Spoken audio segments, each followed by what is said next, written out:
Sir हम लोग की तरफ भी टोपी है, टोपी दे दीजिए।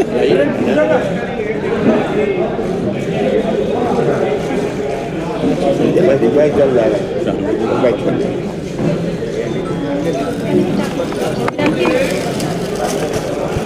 बुके बुके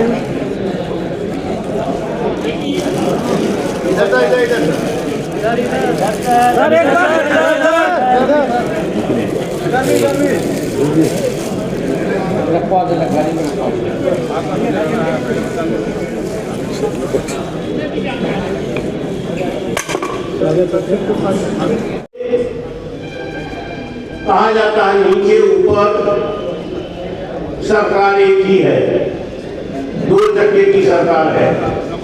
तो संविधान के 9वीं अनुसूची में डालने के लिए क्या प्रयास हुआ? 50% से आरक्षण कई प्रदेशों में, तमिलनाडु सहित जगह है। और बिहार में जब जातीय जनगणना कराई गई तो अकेले से लिया गया 65% जो आरक्षण दिया गया तो जैसे अकेले से लिया गया।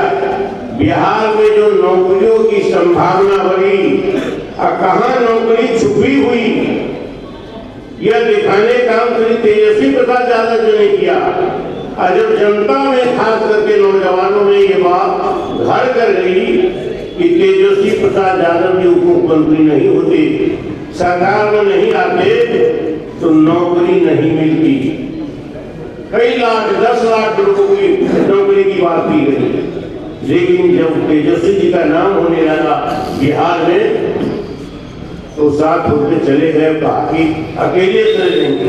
बिहार में नौजवान आज जानते इस बात को, समझते हैं कि तेजस्वी जी के प्रयास से ही नौकरी मिल रही है।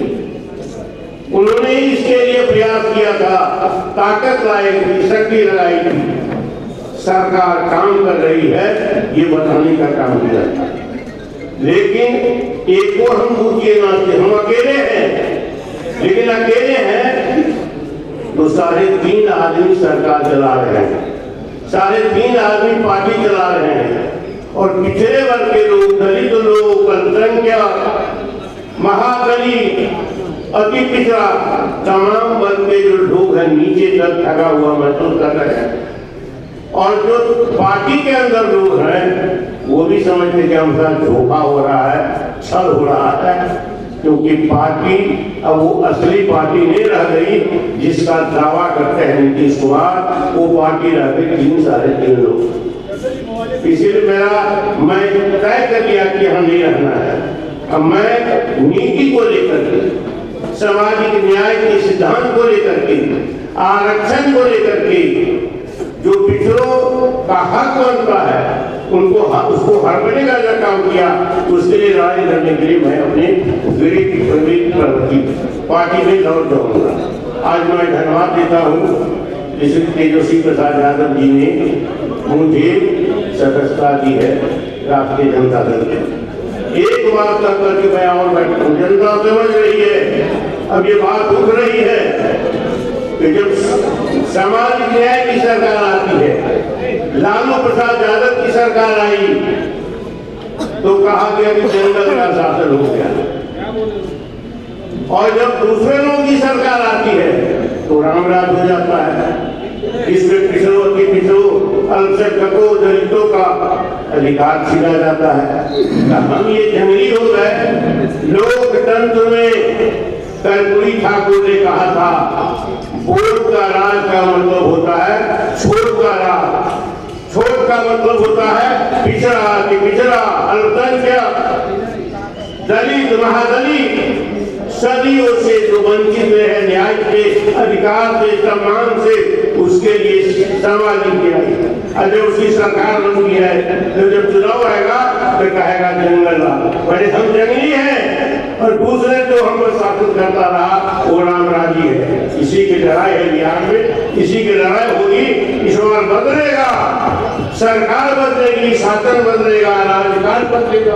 और इसी संविधान में जो लड़ाई है तेजस्वी जी की, इस लड़ाई में शक्ति देने के लिए, सहयोग देने के लिए, सहभागी बनने के लिए मुझको प्रसन्नता है और गौरव महसूस कर रहा हूँ कि मैं राष्ट्रीय जनता दल के अपने घर में परिवार में आ गया हूँ। बहुत बहुत धन्यवाद।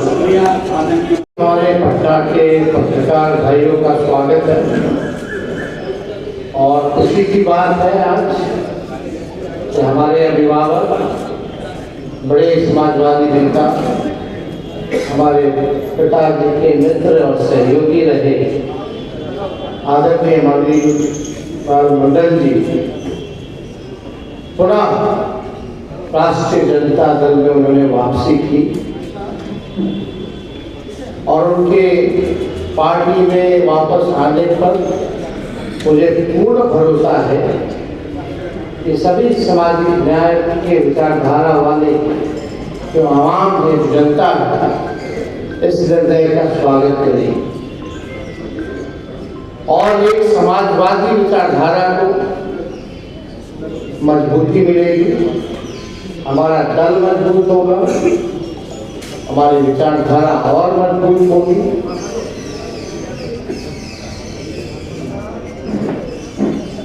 इनका अनुभव जो है राजनीति में अनिल मंडल जी का, मुझे लगता है कि व्यक्तिगत रूप से हमको भी बड़ा लाभ मिलेगा और एक पार्टी के वरिष्ठ नेता के रूप में नहीं बल्कि मार्गदर्शन ये हम जैसे नौजवानों का पार्टी में भी करते रहे ताकि हम जैसे नौजवान बिहार और देश में समाजवाद का झंडा बुलंद करते रहे।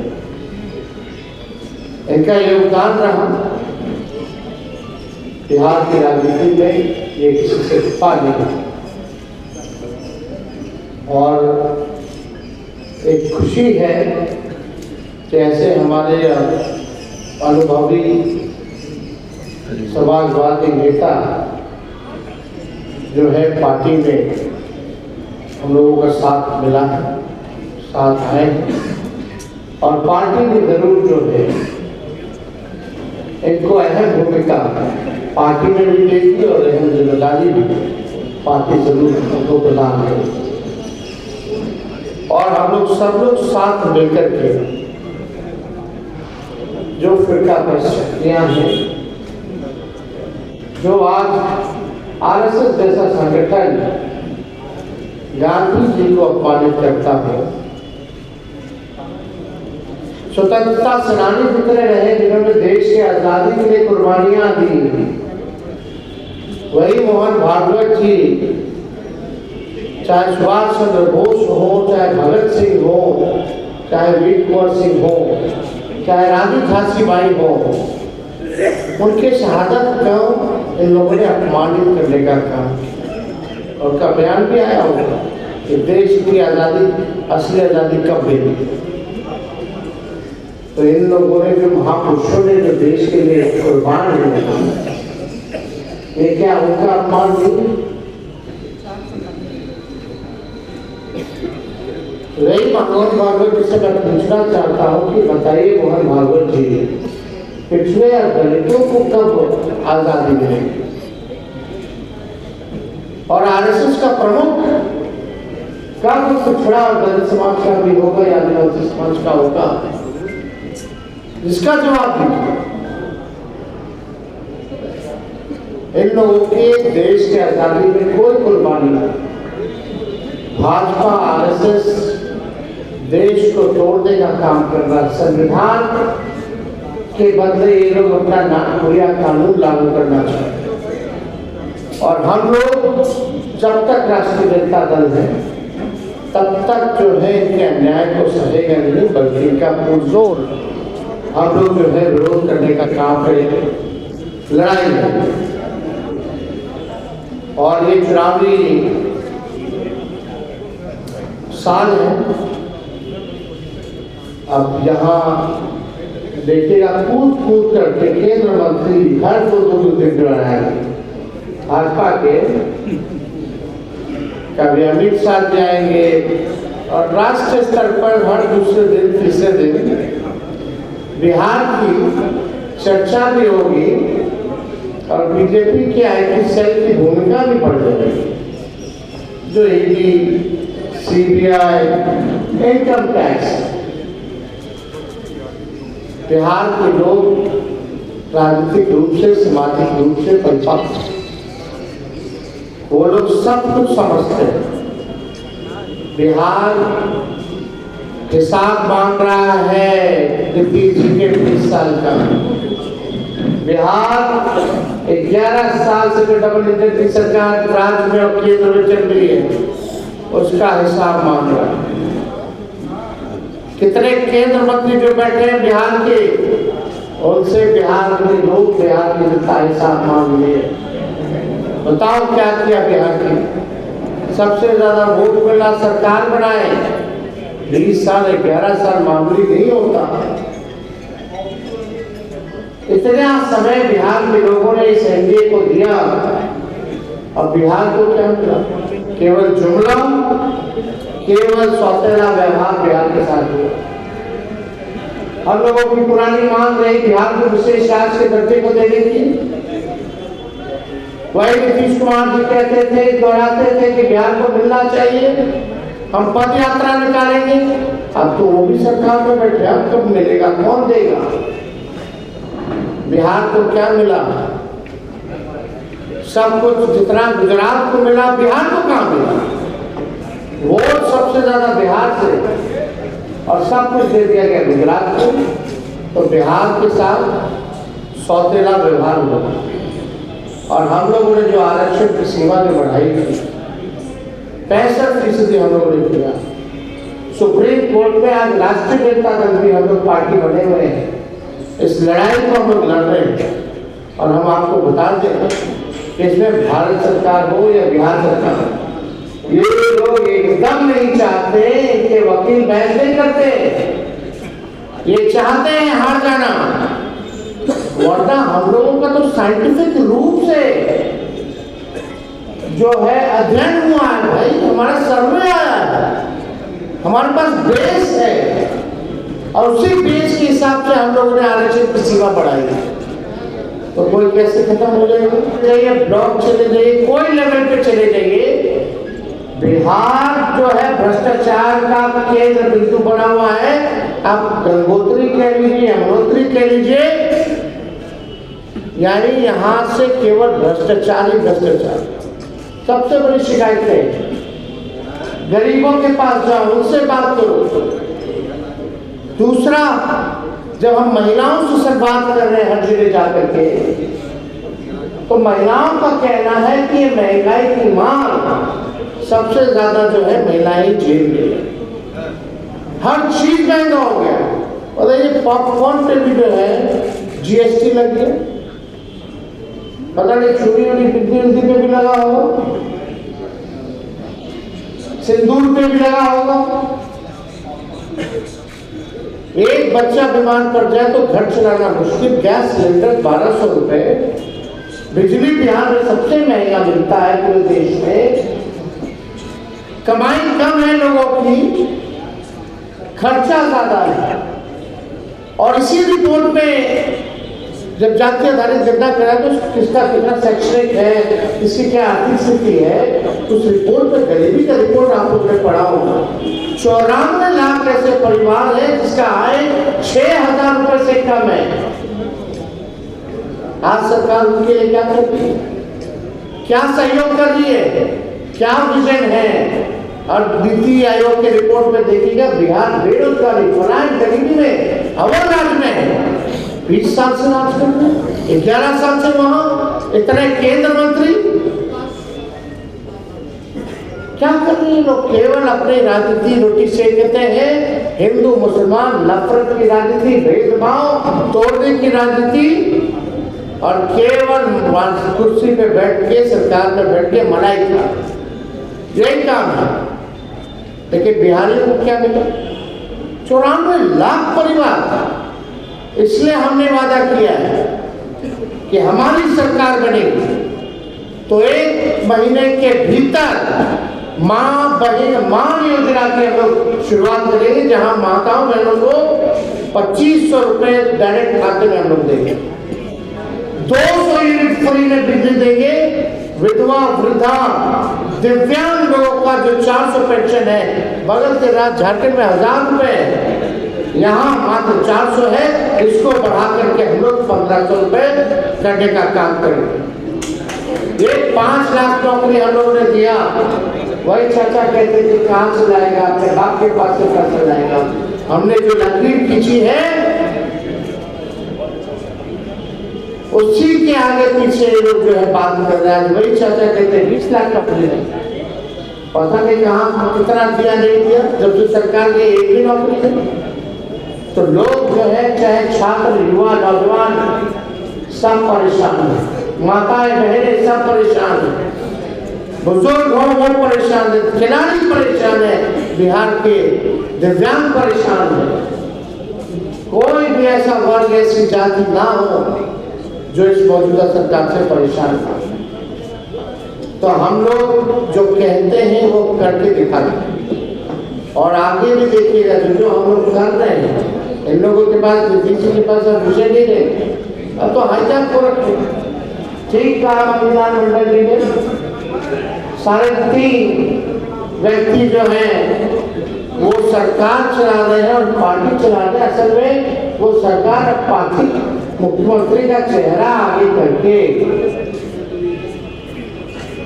वो पूरी तरीके से बिहार को लूटने का काम है।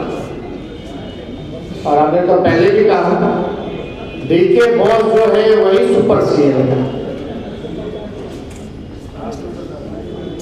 भ्रष्टाचार किस हिसाब से, ट्रांसफर, पोस्टिंग, जो परफॉर्मर है, हम अभी भी मानते हैं हम लोगों की सरकार बनेगी परफॉर्मेंस बेस्ड ट्रांसफर पोस्टिंग होगा। जो परफॉर्म करेगा उसको अच्छी पोस्टिंग मिलेगी, जो अधिकारी परफॉर्म नहीं करेगा, जो काम नहीं करेगा उसको सेटिंग होगी। लेकिन यहाँ उल्टा है, यहाँ परफॉर्मेंस पे नहीं, जो 90% के परफॉर्मर जो लोग हैं उनको अलग कर दिया गया। जो गणेश प्रतिमा करने वाले लोग हैं, टिकियम, ताबड़तोड़ तेल मालिश करने वाले लोग हैं, उनको ही जो है जगह मिली। आज देख लीजिए वो गांधी मैदान जहाँ नियुक्ति पत्र मिलता था 17 महीने में, लोगों के चेहरे में खुशी थी, एक उम्मीद की उमंग था। आज वही छात्र अभ्यर्थियों को गांधी मैदान जेपी के मूर्ति के सामने कूटा गया, पीटा गया, देह टूट गया, माथा फट गया, आंख में आंसू है, निराशा छाई हुई है। ये है असली एनडीए की सरकार। और आगे भी देखिएगा इन लोगों के पास कोई विजन नहीं। एक बार हम लोग पूरा बिहार घूमेंगे, इसके बाद हम लोग काम कर रहे हैं कि बिहार को अव्वल राज्य में हम कैसे ले जाएं, बिहार को आगे कैसे बढ़ाएं, तरक्की बिहार के लोगों को कैसे हो, इसके लिए ब्लूप्रिंट हम लाने का काम करेंगे। और हमारे पास विजन है और रीजन भी है,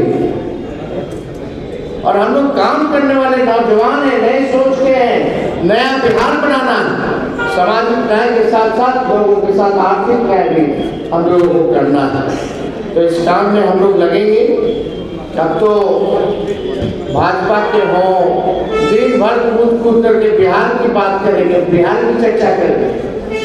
अब देखिएगा कुछ दिन बाद नरेंद्र मोदी जी का मन की बात होगी बिहारियों का, फिर चले जाएंगे लिट्टी चोखा खाने के, ये जब काम होगा। अरे भैया, बिहार के लोग एक्टिंग एक्टर नहीं चाहते हैं, वो लीडर चाहते हैं जो बिहार को आगे ले जाए, ना कि केवल वोट रखने का कला। जो एक्टिंग से अब स्क्रिप्ट और एक्टरों से काम नहीं चलेगा। अभी भी हम लोग देख रहे हैं तरह तरह का स्क्रिप्ट रचेगा। बीजेपी के एक्टर पुराने हो गए तो नए एक्टरों को मैदान में उतारा जाता। तो बिहार की जनता होशियार है, समझदार है, इन लोगों के झांसे में आने वाली नहीं। लोगों का कोई सवाल हो तो जरूर पूछिए। ये अध्यक्ष जी बनेंगे सर, मंगनीलाल मंडल जी, मंगनीलाल मंडल जी प्रचार करेंगे, पिछड़ा को मौका मिलेगा। देखिए अभी तो हमारा संगठन का सदस्यता अभियान ही चल रहा है।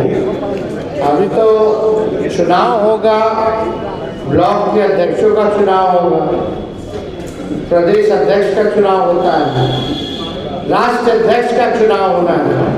अभी तो फिर से जो है पूरा संगठन बनना है। समय आने दीजिए, सारी चीजों को जो है आप लोगों को बता दिया जाएगा, मिल जाएगा।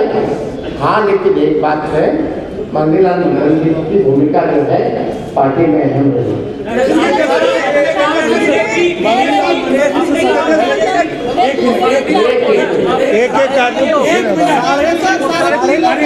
कैसे होगा वो आप पूछिए। आपने कहा बीजेपी जो है स्क्रिप्टिंग एक्टर तैयार कर रही है, जाहिर तौर पर जो ये स्क्रिप्टिंग हो रही है, एक्टर तैयार कर रहे हैं 2025 के चुनाव के लिए, कौन से एक्टर और प्रोड्यूसर और डायरेक्टर है सर? अरे आपसे कुछ छुपा हुआ है क्या? 3.5 लोग कौन है? आपके चेहरे पे हंसी बता रही है, आपको सब पता है।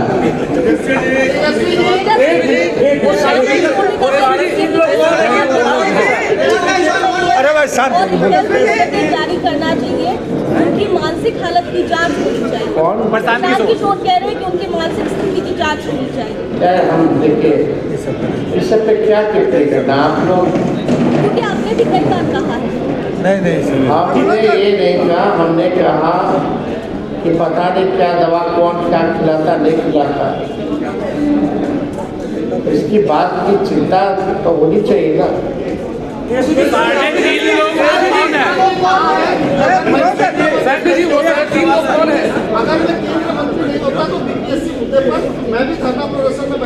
हम बिहार बंद कराए थे जब मुख्यमंत्री ने चढ़ा पे आकर के, जब वो जेएनयू में निकला था, जो छात्र थे हमारे दलित की जो मृत्यु हुई थी साउथ की, रोहित वेमुला वाले केस में उप मुख्यमंत्री रहते हैं नागपुर चौराहा पे। देखिए सब भरपाई करने से, बयान देने से कुछ होने वाला नहीं।